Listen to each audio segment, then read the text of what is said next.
হে জগতবাসী, আজ আমি একটি আলোচনা করব।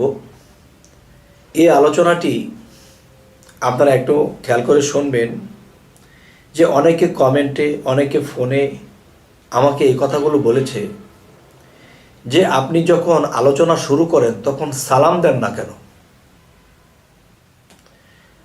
সালাম কেন দেন না? আপনি আলোচনা শুরু করে দেন। তবে আমি বলবো বাবা, যে আপনারা কি জানেন এমন একটি দেশ আছে সেই দেশে সালামের প্রচলন নেই। আচ্ছা, সেই দেশটি কোনটি? সেই দেশটি হলো হযরত মুসা আলাইহিস সালামকে যখন আল্লাহ পাঠিয়েছিলেন, যাও তুমি খোয়াজ খিজিরের সাথে সাক্ষাৎ করবে, তুমি যখন সেই সাগর পাড়ে যাবে তখন সেখান থেকে একজন ব্যক্তি বের হয়ে আসবে। তখন খোয়াজ খিজিরের কাছে যখন গেলেন এবং পানির গোলপাক থেকে যখন সেই খোয়াজ খিজির বের হয়ে আসলো, তখন কিন্তু আসসালামু আলাইকুম, তখন মুসা আলাইহিস সালাম যখন সালাম দিলেন, তিনি তো আল্লাহর নবী। তখন খোয়াজ খিজির বললেন, হে মুসা, আপনি আল্লাহর পক্ষ থেকে এসেছেন, তাই আমি আপনার সালামটা নিলাম, কিন্তু আপনি যে দেশে এসেছেন এই দেশে সালামের প্রচলন নেই। তাহলে সেটা কোন দেশ যেই দেশে সালামের প্রচলন নেই? সেই দেশটাও আপনারা জানার চেষ্টা করবেন। এক, দ্বিতীয়ত বিষয় হলো যে সালাম কিন্তু মানুষকে সম্পর্ক করে দেয়। আবার সালাম দিয়ে একজন মানুষের সাথে সম্পর্ক করে নেওয়া যায়। সালামের মাধ্যমে একজন মানুষকে খারাপ থেকে ফেরানো যায় সম্পর্কের মাধ্যমে। আবার দেখা যায় যে আমি যখন আপনাকে সালাম দিব, নিশ্চয়ই আপনি সালাম নিয়েছেন, তখন কি বলেছেন? ওয়ালাইকুম আসসালাম, যে আপনার উপরও শান্তি বর্ষিত হোক। আচ্ছা, এখন দেখা যায় যে আমার কোনো কথা অনেকে ভালো মনে নিচ্ছে, তার আত্মার খোরাক হচ্ছে, সে আমাকে নিয়ে প্রশংসাও করে।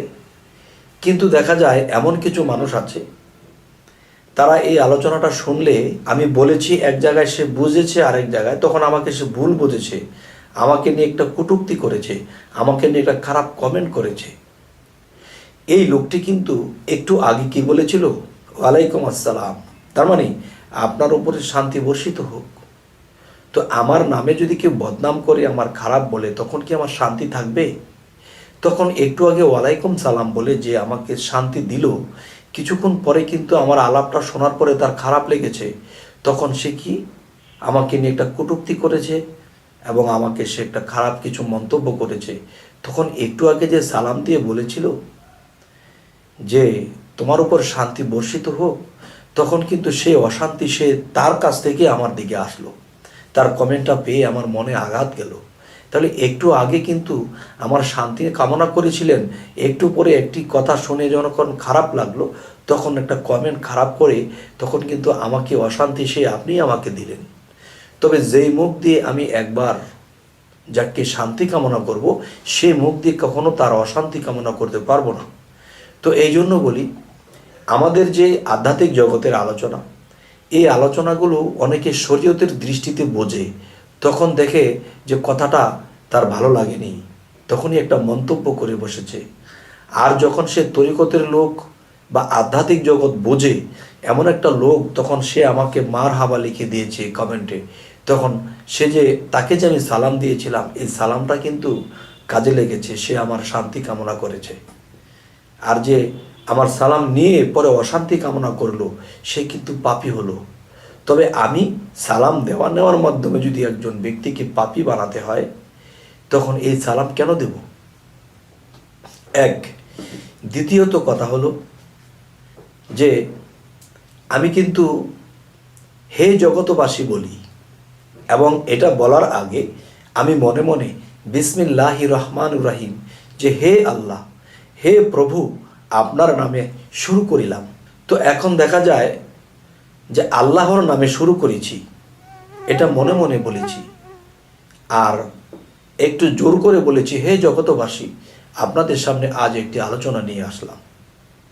তবে আমার কথা হলো যে আল্লাহ যদি আমার অন্তরের খবর জানে যে তো বিসমিল্লাহির রহমান রাহিম আমি আল্লাহর নামে শুরু করিলাম, তখন আল্লাহ তো জেনেছে। তবে আপনাদেরকে আমি কি করলাম যে হে জগতবাসী, মানে মনে হয় যে সমস্ত জগৎবাসী আমার আপন, আর এই দিয়ে আমি শুরু করি। আর প্রত্যেকটা মানুষের এক একটা করে ক্যাটাগরি থাকে, এক একটা করে আইটেম থাকে। তো আমার কথার আইটেমের প্রথম হলো কি যে হে জগৎবাসী আপনারা কেমন আছেন, আপনাদের সামনে একটু আলোচনা নিয়ে আসলাম। তবে হে জগৎবাসী, আরও একটি বিষয় হলো, দেখবেন যে একজন মুসল্লির সাথে আরেকজন মুসল্লির সাক্ষাৎ হয়েছে, আসসালামু আলাইকুম, ওয়ালাইকুম আসসালাম, সুন্দর। কিন্তু দেখা যায় যে কোনো একদিন যে একটা ব্যবসা ক্ষেত্রে বা কোনো একটা কর্মক্ষেত্রে যে তাকে যদি সে ঠকিয়ে দেয়, তখন তার 1,00,000 টাকা পকেটে আসে। তখন কি করলো, তাকে ঠকিয়ে দিল। ঠকিয়ে দিলে পরে কি হলো, সে অন্তরে ব্যথা পেল। তখন সে কিন্তু 2 দিন আগে তাকে সালাম দিয়েছিল, আসসালামু আলাইকুম, সে বলছে ওয়ালাইকুম সালাম, তোমার উপরে শান্তি বর্ষিত হোক। কিন্তু সে যে পরশুদিন তাকে শান্তি বর্ষিত হোক বলেছিল, আজকে তার থেকে যে অংশটা সে টাকাটা নিয়ে গেল পলিটিক্স করে, তখন কিন্তু অশান্তি তিনি তাকে দিল। আর এই জগতে কিন্তু এটাই চলছে। আরও একটি বিষয় বলব, যেমন পাগল ফকির রাস্তায় বসে থাকে, তারা খাবার পেলে খায়, না পেলে না খায়। সে কাকে সালাম দেও না এবং সে কারো সালাম নেও না। কারণ যে সালাম দিচ্ছে বারবার, তার ভাণ্ডে কিন্তু কিছু নেই। আর যে সালাম নেবে তার ভাণ্ড ভরা আছে, কিন্তু সে ভাণ্ডে থেকে তাকে দেবে না। যেমন একজন মানুষের মুখ শুদ্ধ, তাহলে এই মুখ শুদ্ধ লোকটা যদি বলে যে আসসালামু আলাইকুম, তোমার উপর শান্তি বর্ষিত হোক, এই বেটার মুখ যদি শুদ্ধ হয়, তার গোডাউনে যদি ব্যালেন্সে কিছু থাকে, তাহলে বলার সাথে সাথে সেই অশান্তি মানুষটা শান্তিময় হয়ে যাবে। আর যে বারবার সালাম দিচ্ছে, তখন কি হবে, তখন দেখা যায় যে তার মুখের কথায় একজনের শান্তি হবে না, আল্লাহ শান্তি করে দেবে না। কারণ তার ভিতরে অশান্তির গোডাউন নিয়ে সে চলতেছে এবং লোকটা খারাপ, লোকটা ভালো না। যাই হোক, একজন পাগল ফকিরকে সালাম দিলে সে মাথাও নাড়ে না, চুপ করে বসে থাকে। আর যাদের ব্যালেন্স নেই, তাকে সে দিতেছে, তাকে সে দিতেছে, তাকে সে দিতেছে। যেমন একটা কথা আমি আপনাকে বলেছিলাম আপনাদেরকে আরও একটি ভিডিওতে, আমি একজনকে সালাম দিয়েছি, আসসালামু আলাইকুম, ওয়ালাইকুম আসসালাম, যে আমি যখন দিয়েছি তোমার উপর শান্তি বর্ষিত হোক, সে যখন দিয়েছে সেও বলছে ওয়ালাইকুম সালাম, আপনার উপর শান্তি বর্ষিত হোক। তখন কি হলো যে আমি একজনকে বলছি, একটা চেক লিখে দিলাম, নে বাবা তোকে 10,000 টাকা দিলাম, তুই কিছু খেয়ে দিয়ে শান্তিতে থাকিস। সে আমাকে 12,000 একটা চেক লিখে দিল, লেও বাবা তুমিও কিছু ভালো মন্দ খেয়েও শান্তিতে থেকো। এখন দুইজনের ব্যাংকে গেছে, ব্যাংকে যাওয়ার পরে দেখে তার ব্যাংকের অ্যাকাউন্টে টাকা নেই। আবার সে যখন তার ব্যাংকে গেছে, তখন কিন্তু তার অ্যাকাউন্টে টাকা নেই, ফাঁকা। তাহলে এই ফাঁকা লেনাদেনা করা, তাহলে এটা কি? তাহলে কি সালাম দিব না? হ্যাঁ, তাহলে সালাম দেওয়া এবং নেওয়া এটাও বুঝে শুনে নিতে হবে। সালাম তো মানুষের সোয়াবের আশায় দেয়, লাস্টে পাপ হয়ে যায়। একজন মানুষ জিকিরের হালে আছে, তাকে সালাম দিলে আমার পাপ হবে। একজন মানুষ ধ্যানে আছে, তাকে সালাম দিলে আমার পাপ হবে। একটা মানুষ চিন্তাযুক্ত হয়ে বসে আছে, তাকে সালাম দিলে আমার পাপ হবে। একজন মানুষ ভাত খেচ্ছে বা একটা কিছু করতেছে গভীর মনে, ওই সময় তাকে সালাম দেওয়া যাবে না। সালাম দেওয়া যাবে এই যে আপনার সাথে আমি কথা বলতেছি, একদম দুইজনের ফ্রি আছি, অবসর অন্য কোনো দিকে মাথা নেই, তখন দিলেন। কিন্তু তারপরেও আল্লাহর অলি, আল্লাহর পাগল ফকিররা এই সালামটাকেও বুঝে শুনে দেয়। তবে হে জগতবাসী, আজকে এ পর্যন্তই। সকলেই ভালো থাকবেন। আল্লাহ হাফিজ।